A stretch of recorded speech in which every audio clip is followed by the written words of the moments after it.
Hey folks, Eric Bray, Focus Fishing Guide Service. Got another video fishing report for you for Table Rock. It is Tuesday, November the 6th, Election Day. By the time I get this out, if you haven't voted, it's too late because it probably won't. It'll either be late tonight or sometime tomorrow afternoon on Wednesday when this actually gets done. I've got a lot of stuff going on this afternoon, so I probably won't be able to get this edited and posted this evening, but if you're seeing it, it got posted. Been on the lake pretty much every day for the last week. It's actually, things are changing, things are happening.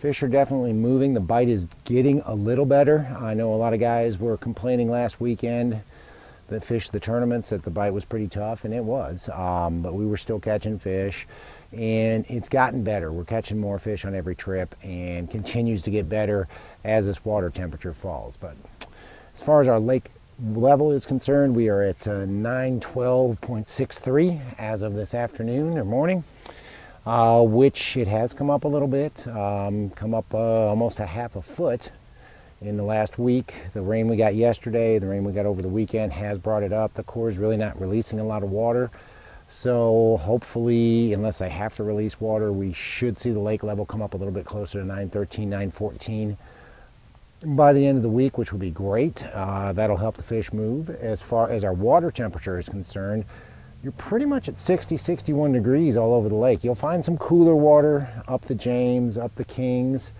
but Main Lake, Kimberling City, White River, James, middle to lower James, you're going to see right around 60, 61 degrees pretty much all over the place, which is great. I mean, we're really getting close to that 50, 55 degree range.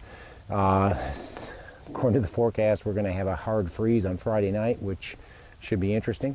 And if that happens, it'll probably drop that temperature down quite a bit because it's supposed to be pretty chilly on Thursday and Friday night in both. So probably get us down in the 50s and get these fish moving even more than they are right now. But if you guys are coming down, you're going to fish the lower end of the lake. That's where I'm at today. That's where we fished this morning. Got a lot of the same bites going on, but a few things have changed. Definitely want to have a jig tied on, either a jewel football jig in 1/2 ounce or 5/8 of an ounce, matched up with either a J-tail, a beaver, or a speed craw, or have a spider jig tied on. The Jewel Pro spider jig in either 5/16 or 7/16. I've been catching them on both.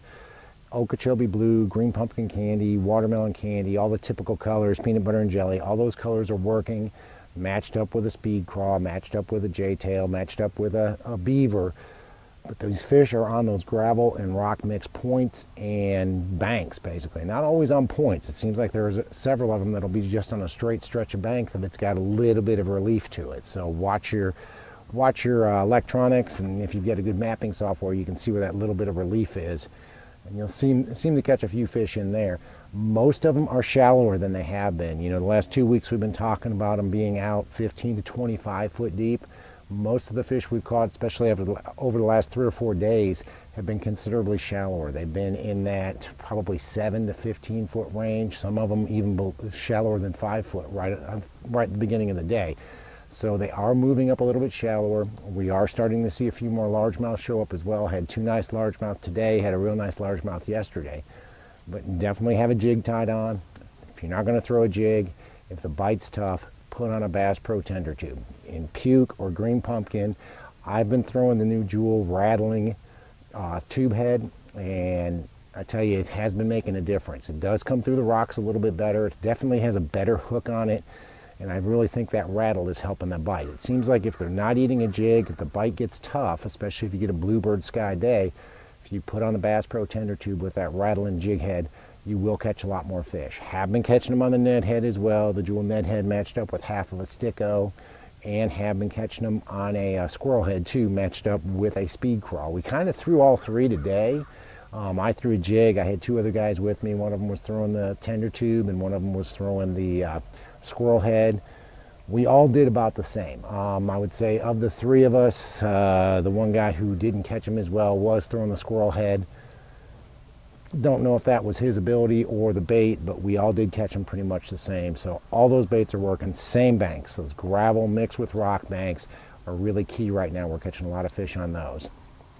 And go up in the Kimberling City area, and the bites are the same. You're going to want to have a football jig, dual football jig, 1/2 ounce or 5/8 ounce, or a spider jig, 5/16 or 7/16. Either one tied on Okeechobee blue, green pumpkin candy, watermelon candy, peanut butter and jelly, all the typical colors, matched with either a J-tail, a speed craw, or a beaver. All three trailers are working, some better on some days, some better on others. Seems like if you get an east wind, the beaver's a little bit better. See if you've got a west or a south wind, the speed craw and the J-tail are working a little bit better. But again, those fish are shallower than they have been in the past. Most of them are in that 7 to 15 foot range. Catching them on the Ned head as well. Jewel Ned head matched up with half a sticko. Catching them on a squirrel head matched up with either a beaver or a speed craw. Same pace, same type of bite. And catching them on the tender tube with the rattling tube head as well. Doing really well with that. Seems like if we go out and fish the first 40 minutes and we're not getting bites, if I take a jig off and put a tube on for somebody, they'll catch them better. Have been catching a few on cloudy days or windy days. We've had plenty of those with the rain. But on cloudy, windy days, we have been catching them on a spinnerbait pretty good as well. Those fish are on the steeper banks, more of the, I don't want to say bluff, but more ledge type banks. And most of those fish seem to be on the insides of points, either on the inside going into a cove or on the main lake side of the point. They're not really on the points. They're not really going straight down the bank and just catching one after another. Most of them are on one side or the other on the point, holding fairly shallow. Most of the spinnerbait fish we've caught, had a nice one yesterday down by the dam, but most of the spinnerbait fish we've caught in the last week have been in less than 10 foot of water. I'd say most of them are in 5 foot of water. But you've got to have wind and cloud cover is kind of a magic combination right now. We're catching a lot of fish on a War Eagle spinnerbait. Mouse has been good, white and chartreuse has been good. If it's really cloudy, coleslaw has been really good. So have a War Eagle spinnerbait tied on as well. Go up into the James, and again, you got to have a jig tied on, guys. I haven't made it up above Cape Fear in the last 2 weeks, but I've been from Ants Creek all the way almost to Cape Fear, and you got to have a jig tied on. Football jig, either 1/2 ounce or 5/8 of an ounce. Jewel football jig or the spider jig in both 5/16 and 7/16. Just kind of depends. If it's windy, I like throwing the 7/16 because I can feel it on the bottom a little bit better. If it's calm like it is today, I switch to the 5/16. Same colors, Okeechobee blue, green pumpkin candy, watermelon candy, peanut butter and jelly. All those colors are working. Same type of banks, gravel mixed with rock. They're a little bit shallower up there. I really feel like you can catch them 5 to 10 foot deep up there. You can catch them even shallower if you've got a little bit of wind or a little bit of cloud cover. Again, matching up with a J-tail, matching it up with a speed crawl, matching up with a beaver. Every day's a little bit different. Again, east wind, throw the beaver, south or north wind, or west wind, throw the speed crawl, throw the J-tail, whichever you want to put on there. But it seems like when you've got that east wind, they don't want all that movement. Spinnerbait was good up there as well, and again, we're keying on those ledgy points, not necessarily bluffs, and certainly not the chunk rock, but we're looking for those ledge, kind of stair-step rock points, wind blowing on them, and with cloud cover. You can catch a lot of fish. Seems like the largemouth will really move up and feed if you get a little bit of wind, a little bit of cloud cover, if it's raining, and you get some wind blowing on those ledgy points. And again, they're not right on top of the point. They're on one side or the other. Down here by the dam, they seem to be on the inside. Up there, they seem to be on the outside, more on the main lake side of the point. So remember that.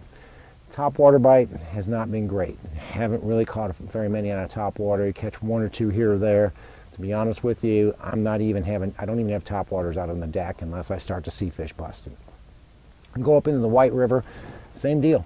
Got to have a jig. I mean, the jig bite is phenomenal right now all over the lake, and it's no different up the White River. I'm catching them on a football jig, either 1/2 ounce or 5/8 ounce Jewel football jig, Okeechobee blue, green pumpkin candy, watermelon candy. You guys know the colors. I say them every week. Matched up with either a J-tail or a speed crawl or a beaver. Just depends on the weather, depends on how the fish are reacting. The fish up there are much like they are at the dam area, anywhere from about 7 to 15 foot deep. Seems to be the key depth up there. So key on that depth, gravel mixed with rock, catching them on the spider jig as well. Same locations, 5/16, 7/16, just whatever you're comfortable with because they've got the same profile. Same colors, Okeechobee blue, green pumpkin candy, watermelon candy, peanut butter and jelly. All those colors are working, matched up with a J-tail, matched up with a speed crawl or a beaver, depending on the weather conditions. And again, gravel mixed with rock. Those fish are anywhere from 7 to 15 foot deep, just like they are on the football jig. Seem like on some days I get more bites on that smaller profile with the spider jig. Some days they want the bigger profile. Spinnerbait bite was really strong up there as well. Again, looking for those ledgy points, both main lake and secondary. If you've got wind and you've got cloud cover, you want to throw a War Eagle spinnerbait, either white and chartreuse, coleslaw if it's really cloudy, or just plain white with gold blades. All of those are working. Fish the inside of those pockets, though. They really seem to be where those fish were up the White River. A lot of fish doing that. And we did have a decent topwater bite up there last week. I was up there for a couple of days, and one day they did eat a whopper plopper and a spook and a Yozuri popper okay. Enough that when I went out with the same guys the next day, we tried it. It just wasn't nearly as good. So not necessarily knocking the doors down with a topwater, but if you're going to go up the White River, you might want to have it handy. And I didn't mention the tube, I didn't mention the squirrel head, but definitely have a Bass Pro tender tube tied on with the rattling jewel tube head. Been catching them on that, catching them on the squirrel head with either a beaver or a speed craw on it, and been catching them on the Ned head as well, the jewel Ned head with half a sticko. Been catching quite a few fish doing that up there as well. It seems like if I can catch them on a jig, I'll stick with a jig, but if the bite gets tough and I'm struggling to catch them, I'll switch to a tube or a Ned head or a shaky head or the squirrel head, and I can catch a lot more fish doing that. It just depends on the day. You know, some days they're eating a jig real good, some days they're not. Today they ate a jig just as well as they did anything else down here at the dam. When I was up in the White last week, that day they ate the topwater well early. They ate a jig good, but as the sun came up and it kind of slowed down, we switched over to tubes, shaky heads, and Ned heads, and we continued to catch fish throughout the rest of the day. And if the sun comes up, guys, I'm telling you 7 to 15 foot deep, but if the sun comes up, watch your graph. If you're out there at about 20 foot of water and you start marking fish close to the bottom, back out, because these fish will back out if the sun comes up. So don't feel like, oh, they just quit biting. A lot of times they're just backing out, and make parallel casts versus casting towards the bank once those fish back out, and you'll catch a lot more fish. Guys, we're into November, and for November the weather's great. I think it's going to get to 60 degrees today. It's supposed to get cold this weekend, but it's going to get to 60 degrees today. The fishing is really starting to turn on. It's really starting to get good. I have a feeling once this cold front passes through and the fish get normalized, and we get that water down in the 50s, we're really going to start catching them. We're going to catch them better on a spinnerbait. We're going to catch them better on a crankbait. Still catch them on a jig, and eventually we're going to start catching them deep again. But guys, if you maybe coming down for the holidays, you're going to go see Christmas shows, you got an open morning, you want to go fishing, great idea. Give me a call. That's what the guys did today from Kansas. Coming down here for Christmas shows, went out fishing while the ladies went out and did a little shopping this morning. Great idea. Maybe you bought a lake house and you've been catching them all spring and summer, but all of a sudden you're struggling. Give me a call. We'll go fish right near your lake house. We'll figure out where the fish are and how to catch them this time of year. But guys, whatever you're doing, if you want to hire a guide, just give me a call. It's Focus Fishing Guide Service. You can reach me at 417-860-4743 or hit my website, focusfishing.com. Shoot me an email, book online, whatever you want to do, however you want to get a hold of me, but we'll get hooked up. We'll pick some dates and times that work for you. Get out there, we'll have a good time, catch some fish. Guys, thanks for watching the videos. Take a minute to subscribe if you haven't done that. Thanks for doing that. But again, thanks for watching. I can't wait to hear from you. We'll see you on the water.